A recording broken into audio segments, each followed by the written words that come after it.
Muli po, magandang araw sa ating lahat. Amen. Masarap magpuri sa Panginoon. Amen po. Pray muna tayo, pray. Yes, Lord, hallelujah. Hallelujah, Lord, hallelujah. Hallelujah, Lord Jesus.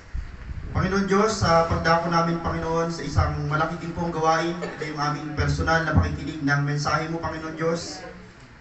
Turuan mo ang aming mga puso, Panginoon, na maging mapagpakumbaba sa harapan mo na muli tatanggap ng mga salita mo, Panginoon Diyos. At dalangin ko, Panginoon Lord, sa oras na ito na kayo ang Diyos na patuloy namin maparangalan, nabigyan, Panginoon Diyos, ng kasiyahan, higit sa lahat, Panginoon. Sapagat alam namin, kaya kami nadalo sa gawain, pumupunta sa gawain ito dahil gusto namin masatisfy ang Diyos na meron kami, Panginoon. At maraming salamat, naniniwala ko habang kami nag-aawitan, kayo ang Diyos na masayang masaya, Panginoon Diyos, sa kalangitan dahil natanggap mo ang lahat ng papuri at pagsamba, Panginoon. Hayaan mo sa aming pagdako, Panginoon Lord, sa pangalawang gawain, ito yung aming pakikinig ng mga salita mo. Ito yung magkaroon, Panginoon Lord, muli sa amin, Panginoon Diyos, na malaking pribilehiyo na makapagbigay muli sa iyo ng pinakamataas na papurit pagsamba sa pamagitan ng aming pakikinig ng banal na salita mo, Panginoon. At dalangin ko na itong mga salita mo ay makapagpalakas, makapagpatatag sa amin, Panginoon Diyos. Maraming salamat dahil patuloy mo kaming inihahanda sa mga panibagong hamon, mga panibagong, Panginoon Lord, na pagkakataon para ma-challenge namin ang aming sarili bilang mga anak mo dito sa libutan, Panginoon Diyos.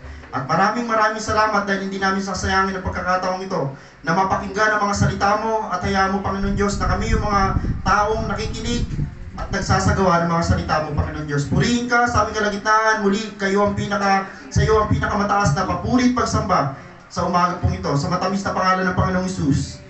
Amen. Muli ho, palapakan natin ang Panginoon. Bago yan, Mateo chapter 24 verse 44, ito ho, lagi kong binabanggit sa inyo na anytime o kahit saan tayo nandoon o kahit anong ginagawa natin, wag natin kakalimutan na anytime pwede nang bumalik ang Diyos, ang Panginoong Hesus.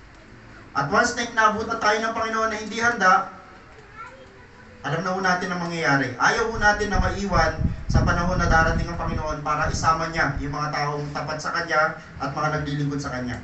Kaya maging handa kayong lagi sapagkat darating ang anak ng tao sa oras na hindi ninyo inaasahan. So walang nakakaalam, kaya lagi dapat tayong handa, mga kapatid. Ang mensahe ho natin ay mula sa Genesis chapter 2 verse 18. Ito, dito natin kukunin yung mensahe natin pag-aaralan. At sana ho ito ay magkaroon sa atin ng malaking rema o magkaroon sa atin ng malaking aral kung bakit ho nasulat ang Genesis chapter 2 verse 18. Basahin ko lang ho, ito ang sabi, matapos gawin ang lahat ng ito, sinabi ni Yahweh, hindi mainam na mag-isa ang tao. Alam nyo, kauna-unahang salita sa Biblia mula sa Genesis chapter 2 verse 18 na parang mayroong negatibo. Alam nyo ba, Genesis chapter 1, nung nilikha ng Diyos ang araw, ang kauna-unahang nilikha ng Diyos ay liwanag. Nung nakita ng Diyos, sabi, let there be light, nagkaroon ng liwanag. Wow, sabi ng Panginoon, ang ganda. Diba? Nabasa niyo po ba sa Biblia? At siya'y nasiyahan. Nagandahan ng Diyos sa nilikha niyang liwanag. Nagandahan ng Panginoon. Nilikha ng Panginoon ang himpapawid o langit na humahati sa lupa at sa himpapawid. Nilikha ng Diyos siya. Nung nakita niya, wow, ang ganda. Nasiyahan na naman ang Panginoon. Nung natapos niya likahin sa loob ng 6 na araw, bumalik ang Panginoon Diyos dito sa mensahe ng chapter 2, bumalik ang Panginoon doon sa nakita niya yung tao. Nung nakita ng Diyos na nilalang na niya lahat ng bagay, o nilikha niya lahat ng bagay, may nakita siyang isang tao, o may nakita siyang isang nilalang na hindi satisfied. Ano sabi dito? Nang matapos na gawin ng lahat ng ito, sinabi ni Yahweh, hindi mainam na mag-isa ang tao. So may isang tao, tandaan nyo, hindi siya dalawa, isang tao na nandoon na hindi ho na-satisfy. Bakit ho? Kulang. Okay, may kasunod. Bibigyan ko siya ng makakasama at makakatulong. Okay ho. Sa mensahe natin ho, ang pinamagatan kong, sabi dito, ayan, katuwang. Ayan. Alam nyo bang sa buhay natin ay kailangan natin ng katuwang? Ano ang kabaligtaran ng katuwang? Pabigat. Ang hirap magkaroon ka ng pabigat. Katuwang, ang kabaligtaran mo niyan ay pabigat. So pag-aaralan mo natin yung makakagaan at hindi makakabigat sa atin. Para pag uwi mo mamaya, dapat i-treasure mo itong pampagaan sa buhay mo. Pastor, pampabigat eh. Pagpabigat siya, sana nandito sa ngayon, gagaan ang buhay mo. So katuwang mo ang mensahe natin. Balikan ko lang Genesis chapter 2 verse 18. Sabi dito sa ang Biblia 2001, At sinabi ng Panginoon Diyos, hindi mabuti na ang lalaki ay nag-iisa sa igagawa ko ng katuwang na babagay sa kanya. Okay, so yung context ho niyan ay patungkol ho yan kay Adan na maaaring at the time hindi na-satisfy o nalulungkot o wala siya nakitang kauri niya dahil nakita niya yung giraffe, mayroong asawa. Nakita niya yung lahat ng mga uri ng hayop, may mga partner sila, pero si Adan, nakita niya yung kanyang sarili, pero bago niya nakita yon, nakita na ng Diyos na kailangan ni Adan ng kauri o kapareho. Sabi dito sa mensahe, hindi nais ng Diyos na ang tao ay mag-isa, walang kasama at walang katuwang. Hindi yun nais ng Diyos. Kaya maniwala ka, you are not alone. Ayaw ng Diyos na mag-isa ka. Hindi nais ng Diyos na ang tao ay mag-isa, walang kasama at walang katuwang. Ayaw na ayaw ng Diyos niyan. Hindi ko ganyan ang pagkalika sa atin.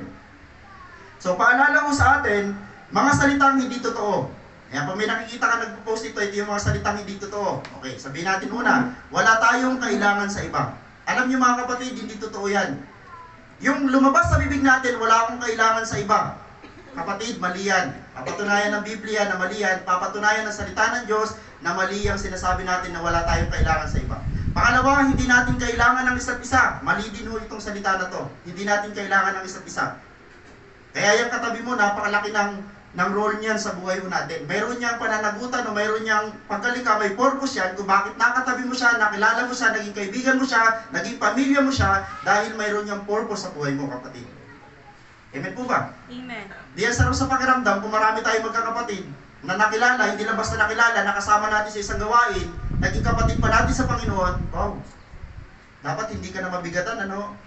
Sana gano'n ang mangyari. Wala tayong kailangan sa iba, maliho ito, hindi natin kailangan ng isa't isa, lalo na ito, kaya kong mabuhay mag-isa. Okay, kaya nating mabuhay mag-isa ay mali din ng salita yan. Okay, papatunayan ng salita ng Diyos.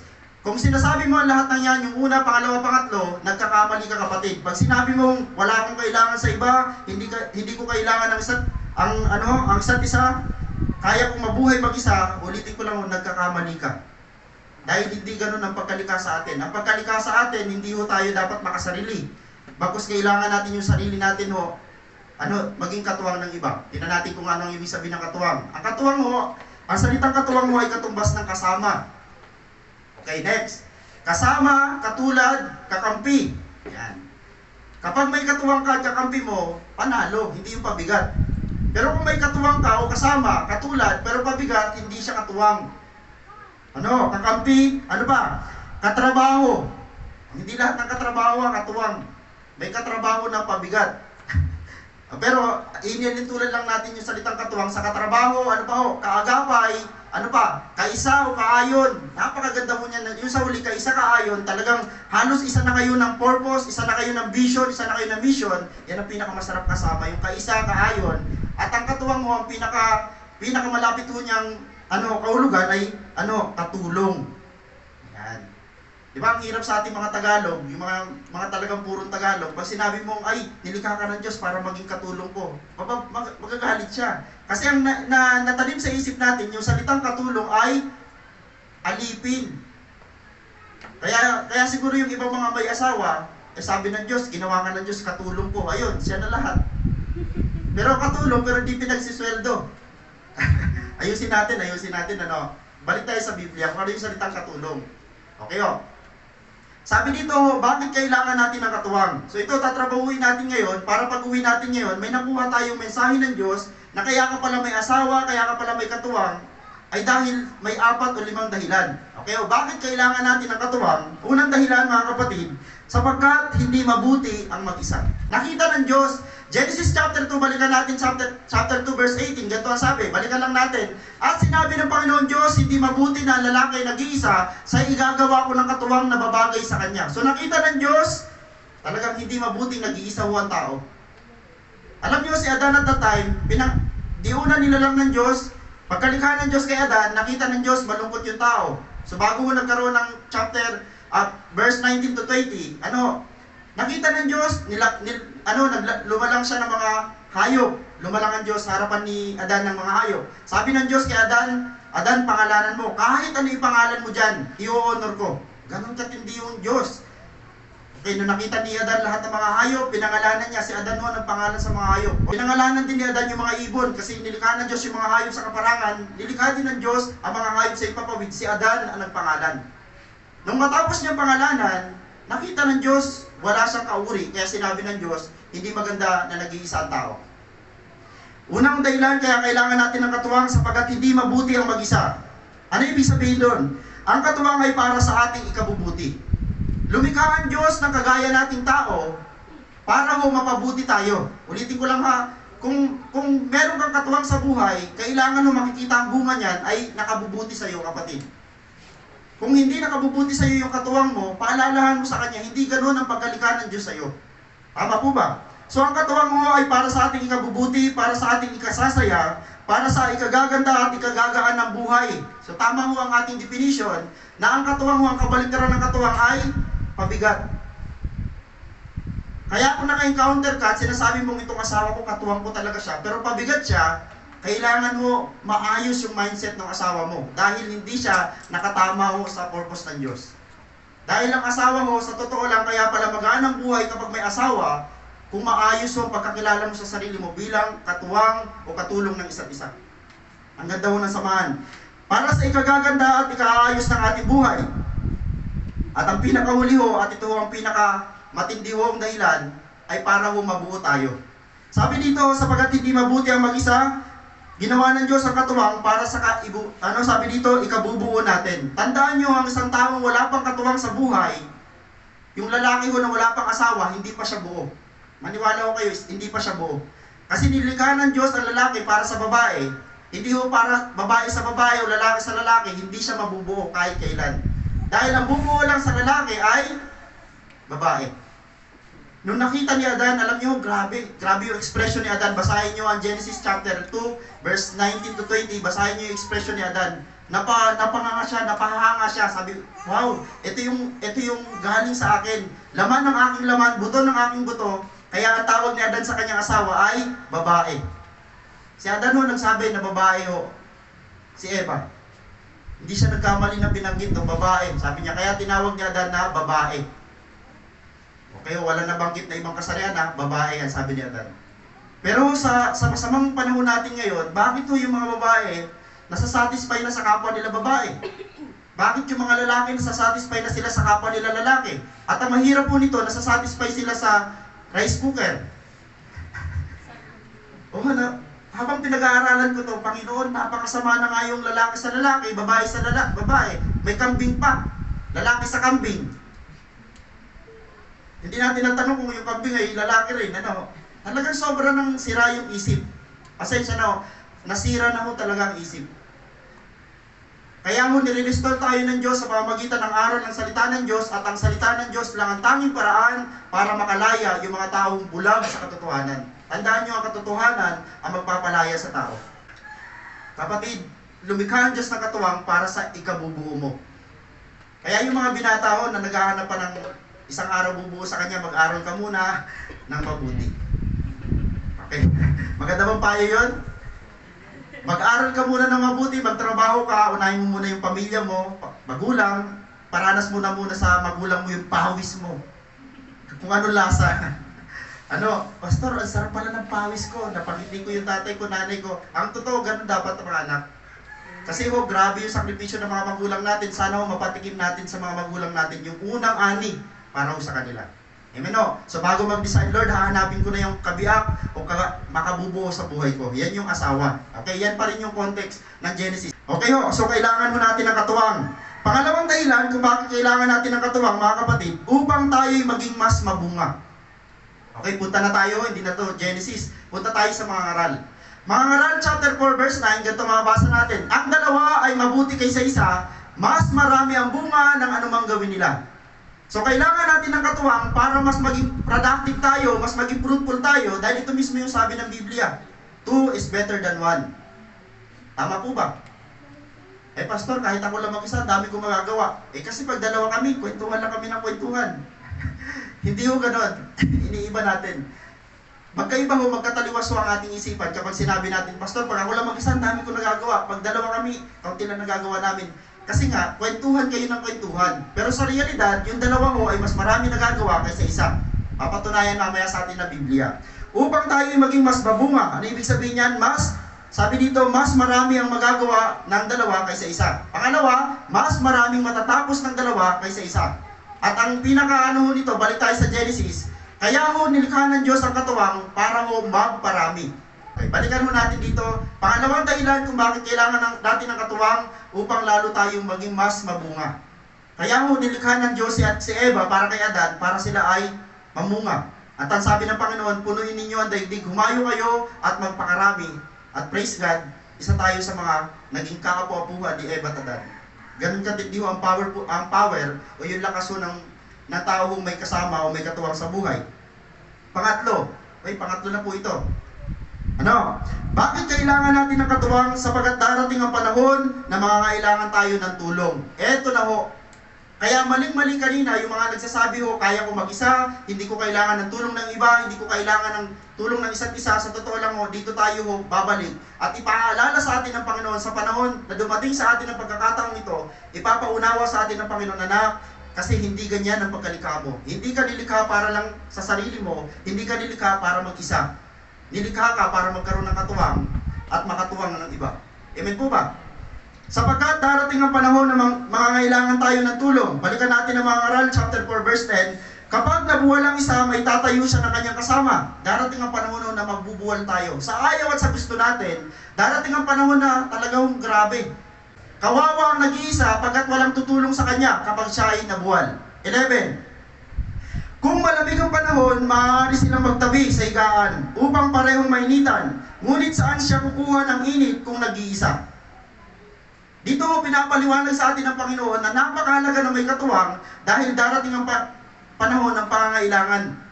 Amen po ba? Balikan natin. Sapagkat darating ang panahon na mangangailangan tayo ng tulong. Ulitin ko lang ha, sa panahon ngayon, maaaring, Pastor, wala akong kailangan tulong sa iba. Sa panahon ngayon. Kapatid, gagawa ang Panginoon ng paraan para isang araw humingi ka ng tulong, hindi lang sa Diyos, kundi dyan sa katabi mo. Para ipaunawa lang sa atin ng Panginoon na hindi ka kasi nilalang para lang sa sarili mo, kundi nilalang ka para dyan sa mga katabi mo. Kaya kung hindi natin pwede sabihin dyan sa mga katabi natin, ng mga kapatid natin, ng mga kapatiran natin, wala akong pakialam sa'yo. Ayos naman ang buhay ko, kahit wala ka. Sa totoo lang mo, mahirap magsalita ng tapos dahil darating ang panahon na tawag doon, para tayong sasampalin ng katotohanan na hindi ganun no, ang realidad. Hindi lagi tayong malakas. At sabi dito, sapagkat sabi dito, darating ang panahon ng panghihina. Sa ayaw at sa gusto natin, darating ang panahon ng panghihina. Paano daw ho, sabi ng mga ngaral, paano ho, pag dumating ang panahon na nanghihina ka at wala makapagpapalakas sa'yo? Mga kapatid, kailangan mo yung katabi mo. Kailangan natin ng isa't isa para sa panahon na mahina tayo, makakapagpalakas tayo. Dito nga, sa totoo lang mo, napakadali na magpalakas ngayon ng kapatiran. Isang chat mo lang, isang send mo lang, sa messenger, sa Facebook, i-message mo lang siya, kahit malayo siya, sa totoo lang mo, dahil doon sa message mo, wala na siyang pag-asa. Talagang hinang-hina na siya spiritually, o kaya naman ho, ganito ang nangyari sa kanya, ano sabi dito, nabubuwal na siya, dahil sa mga pagsubok, o kaya naman ho, nawawala na ng pag-asa. Mga kapatid, sa pamamagitan mo, maaari kang gamitin ng Diyos, para ho, makabalik siya sa kanyang kalakasan. Okay, sabi dito ho, magagawa ng katuwang. Ano ba ang mga nagagawa ng sa isang tao hong katuwang? Una, nagagawa ng isang taong katuwang ho, siya ho ay maaaring magpalakas sa atin. Amen po ba? Pero hindi ho lahat ng katuwang, ulitin ko ha, sayang ho, hindi natin, wala dito yung mga mag-aasawa, na sana ho makapaalala sa bawat mag-asawa, na ang mag-asawa ho ay kailangan nagpapalakasan, hindi ho nagpapabigatan, o nagpapasamaan ng loob. Kasi bakit ang mag-asawa nilikha ng Diyos? Mag-asawa, dalawa sila, pero isa na lang sila sa harapan ng Panginoon. Sabi dito, ang unang nagagawa ho ng katuwang ay nagpapalakas o magpalakas sa atin. Sa panahon na nanghihina ka, darating itong si katuwang mo para palakasin ka. At tandaan mo, yung katuwang mo galing yan sa Diyos. Amen. Amen po ba? Amen. Kaya ang unang pasasalamat mo ay hindi dun sa tao, kundi sa Diyos na nagpadala niyan. Kaya blessed na blessed yung tao ho. Sa totoo lang ho, ang pag-aasawa, mga kabataan, pinagpipray. Hindi pwedeng dahil gwapo, dahil meron ng mga pinansyal o meron mga material, eto na, mali ho. Ipag-pray mo yan. Hindi rin mga lalaki dahil maganda. Ang mga lalaki may mga Dapat matangkad, maputi, maitim, lahat na nabanggit na. Magkakaiba ho ang ating standard, pero lagi nyo tatandaan, Lord, yung gusto mo. Kasi pag nagpadala ang Diyos ng katuwang sa buhay mo, ikagagaan mo, kapatid. Yun di ba ang gusto natin? Wala ko dito, nandito ngayon, na nag-pray, Lord, bigyan mo ako ng katuwang na pampabigat sa akin, hindi kayo magtatagal. Sabi dito, magagawa ng katuwang, magpapalakas sa atin sa panahon na tayo nanghihina. Tatayo at aakay muli sa atin. Sa panahon na tayo na buwan, sa panahon na tayo bumagsak, at hindi naman natin kaya maiwasan yung ganung mga bagay. May mga tao kung gagamitin ng Diyos na katuwang natin para itayo tayo at muli ho tayong akayin. At ang last mo dito, sabi dito, para muli tayo mapatatag at magbigay ng panibagong pag-asa sa atin. Ganyan ho ang trabaho ng isang mabuting katuwang. At sana ho ganun tayo.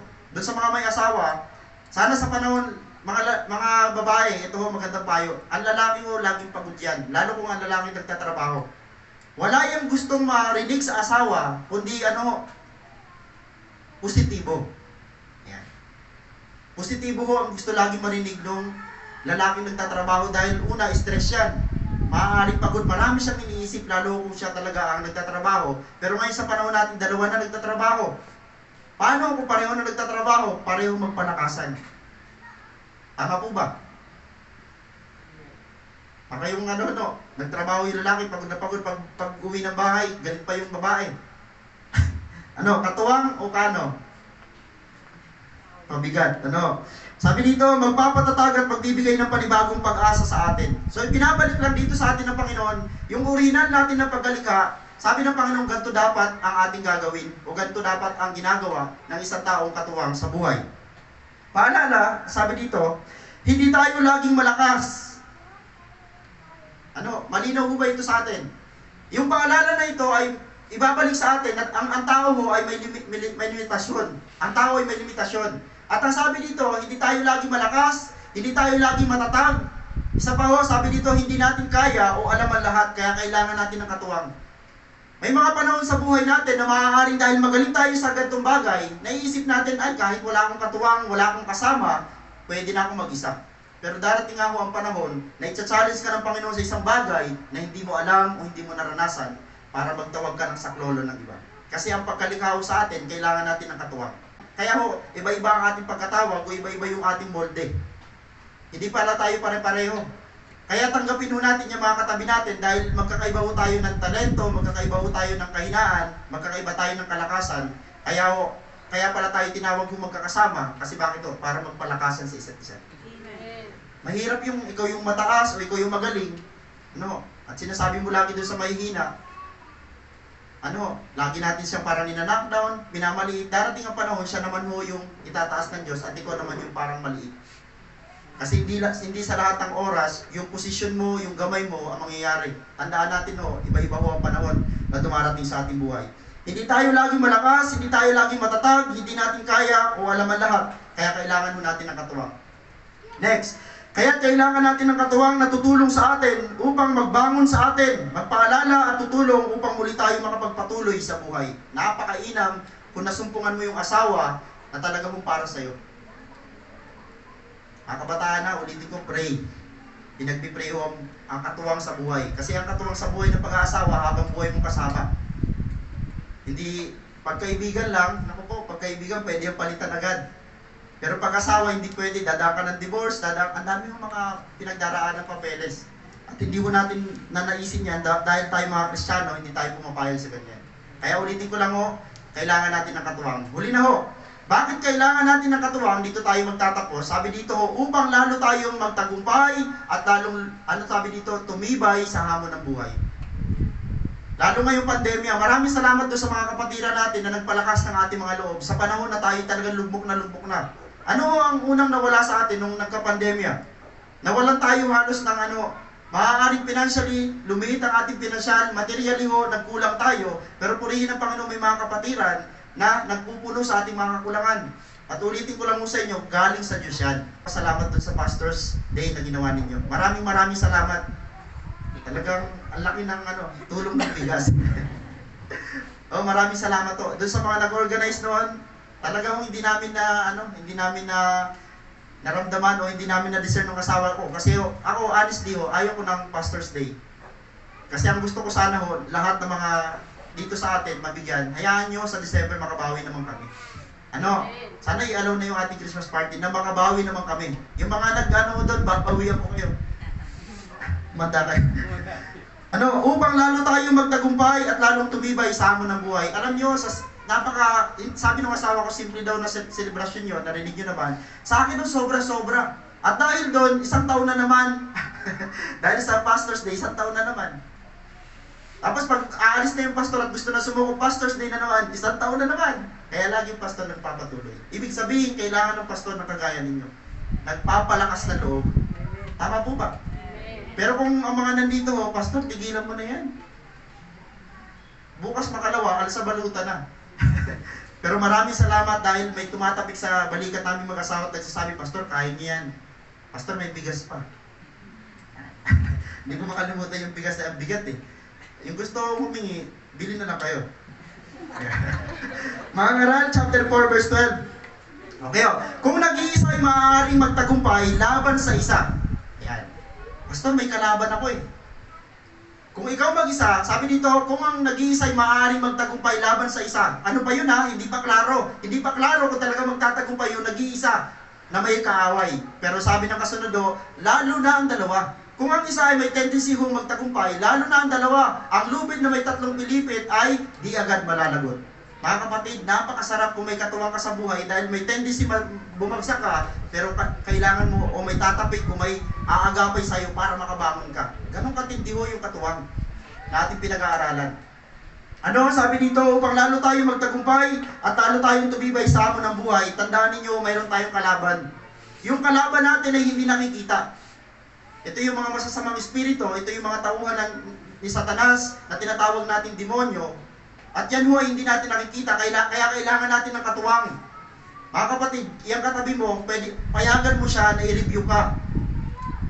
Ako bilang pastor, nagpapa-review ka ko, pastor, mali yung sinabi mo, mali yung ginawa mo. Maganda yun. Kasi ang mga kapatiran natin o yung mga katuwang natin sa buhay ay minsan pupunahin ka para maayos ka. Tama po ba? Tandaan nyo, hindi ka laging tama. Walang ganun tao na lagi na lang tama. Yung tao lagi na lang tama, siya? May tama siya. So sabi dito, pag lalo tayo magtagumpay at lalong tumibay sa hamon ng buhay, dahil lagi nating aalalahan, mayroon tayong kalaban. At ito, pinakamalakas nating kalaban, o sabihin natin matindi yung pampalugmok sa atin, yan yung araw-araw na pagsubok o ating hamon sa buhay. Mga kapatid, hindi nawawala ang pagsubok.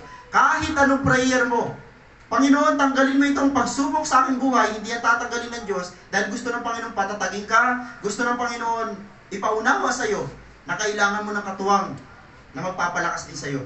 Ulitin ko pride. Ano tawag dito? Nagbibigay ng hindrance sa atin para hindi natin sabihin sa sarili natin na kailangan natin ng isa't isa. Ang tawag doon ng Biblia, pride. Kailangan mo natin ng isa't isa. Tandaan niyo yan Okay.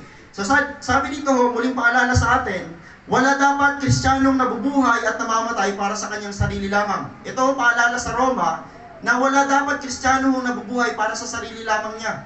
Dahil tandaan natin, ang ating modelo ay si Jesus Christ. Nung nabuhay siya, hindi lang para sa sarili niya. Tandaan niyo ito. Roma chapter 14 verse 7, walang sino man sa atin ang nabubuhay o namamatay sa kanyang sarili lamang. Ang kausap dito ni Pablo ay mga taga-Roma na mga Kristiyano. At wala mo siyang pinag-iba sa mga Kristiyano sa panahon natin ngayon dahil maraming Kristiyano sa panahon natin ngayon mahilig natin tingnan yung kahinaan ng iba. Diyan nag-aaway-away yung mga Kristiyano. May mga Kristiyano diyan nagatuwa ang kanilang pakiwari, huwag kakain ng ganyang bagay dahil kasalanan niya sa Diyos. Ang sabi ni Pablo, hindi ganyan. Kung yung kinakain niya ay ikasisira mo, ikasasama mo, mag-usap kayong dalawa. Nasabihin mo sa kanya, pag kumakain ka naman, pwedeng huwag tayo magkita dahil parang yung budhi ko hindi tanggap yan. Di ba mga Kristiyano ay kumakain pa rin ng dinuguan. May mga Kristiyano na ayaw ng hunyan. Paano kung nagharap kayo? May isa hong maaasar o may isa hong sasama ang loob. Mag-usap kayong dalawa. Ulitin ko lang sabi dyan sa Roma chapter 14 verse 7, tanggapin natin kung ano yung mga kahinaan ng isa't isa. Dahil lahat ng mga Kristiyano may mga kahinaan at kalakasan. Nag-aaway-aaway ho sila dyan, nagtatalo-talo sila. Pero sabi ni Pablo, walang sino man sa atin ang nabubuhay o namamatay sa kanyang sarili lamang. Tuloy natin dito, sabi dito, wala dapat Kristiyano nabubuhay at namamatay para sa kanyang sarili lamang, sapagkat ang mga tunay na Kristiyano ay nabubuhay at namamatay para sa Panginoon, sabi sa Roma chapter 14 verse 8. Ibig sabihin, nung naging Christian ka, katulad ni Jesucristo na nabuhay sa sanlibutan, alam na ng Panginoon ang kanyang buhay ay hindi lang para sa kanya, hindi lang para sa Diyos na pinagmulan niya, o hindi lang para sa Ama na pinanggalingan niya, kundi para sa mga taong kakaharapin niya isang araw. Ganon din daw sa ating mga Kristiyano, sapagkat ang tunay na Kristiyano ay nabubuhay at dapat mamatay para sa Panginoon. So ang buhay na meron tayo ngayon ay hindi na atin. Simula nung naging Kristiyano tayo, tinanggap natin ang Panginoon, inalaw natin ang Panginoon na unang pakialaman ng ating buhay para pagharian niya, at ang sabi dito sa Biblia, para ialay sa Kanya. Kung mauunawaan natin kung gaano kalalim mo itong mensahe ng Panginoon, ang gusto ng Panginoon makita sa atin, nabubuhay na tayo para na kay Jesus. Kasi nung nandito si Jesus sa sanlibutan, nabuhay siya para sa atin, hindi para sa sarili niya. Ang sabi dito, ayaw ng Diyos na tayo maging makasarili o walang pakialam sa iba. Kaya napakaganda kung tayo mga Kristiyano may pakialam sa iba, hindi naman ito pakialamero, pakialamera. Hindi ganon. Ibig sabihin may concern ka, lalo kung yung tao nangangailangan ng tagapamagitan. Nung nakaraang linggo, pinag-aralan natin ng 2 beses kung paano mamagitan. Ang trabaho ng tagapamagitan ay isang matindihong talagang pagpapakita o pagpapakilala na may concern sa dalawang panig. Gusto niya pag-ayusin, gusto niya pagbatiin. Ulitin ko lang ayaw ng Diyos na tayo maging makasarili o walang pakialam, sapagkat nilalang niya tayo upang maging katuwang ng isa't isa. Dito tayo magtatapos bilang hamon sa atin, sa umagawang ito, babalikan ko lang ito mensahe, maging katuwang tayo ng isa't isa upang tayo ay sabi dito, upang mapabuti, maging maayos at mapagaan. Kung ano man yung kabigatan na maaari natin maranasan. Sa totoo lang kung tayo may kapatiran dito na maayos naman ang buhay, tapos na-discern niya na yung kapatiran ay hindi na kailangan humiram sa kanya, minsan ganun pa rin tayo bilang mga Kristiyano, ganun pa rin ang ating tunay na realidad ng ugali natin. Hanggat hindi lumalapit sa atin ang isang kapatiran na may kailangan, ano ang iniisip natin? Hindi natin bibigyan. Kasi ang isipan natin, ayaw natin silang umasa sa atin. Pero tandaan nyo darating ang panahon na kailangan natin pairalin yung discernment natin. Okay mabuti, maging maayos at maging magaan, lalong mas mamunga. Ano pa makabangon muli kapag may bumagsak o manghina, makatulong sa isa't isa, at ang sabi dito, pinakamahalaga, maging mas matagumpay at lalong tumibay sa mga hamon ng buhay. Ang katuwang ay kailangan natin sa ating buhay, dahil ulitin ko lang sa inyo, yan ang ating talagang porte, o yung pagkalikaw sa atin. Hindi tayo nabuhay nang tayo lang kundi kailangan natin ng isa't isa. At yung katabi mo, pahalagahan mo yan habang siya'y buhay pa, dahil isang araw, tutulungan o magiging katuwang mo yan. Hindi natin alam kung saan larangan, pero darating ang panahon, ipapakita at ipapaunawa sa atin ng Panginoon na lahat ng meron tayong sa araw na ito ng mga kapatiran, meron niyang function sa ating buhay para maging katuwang. Pwede po ba natin palapakan ng Panginoon? At yan ang mensahe natin sabi dito, maging katuwang tayo ng isa't isa.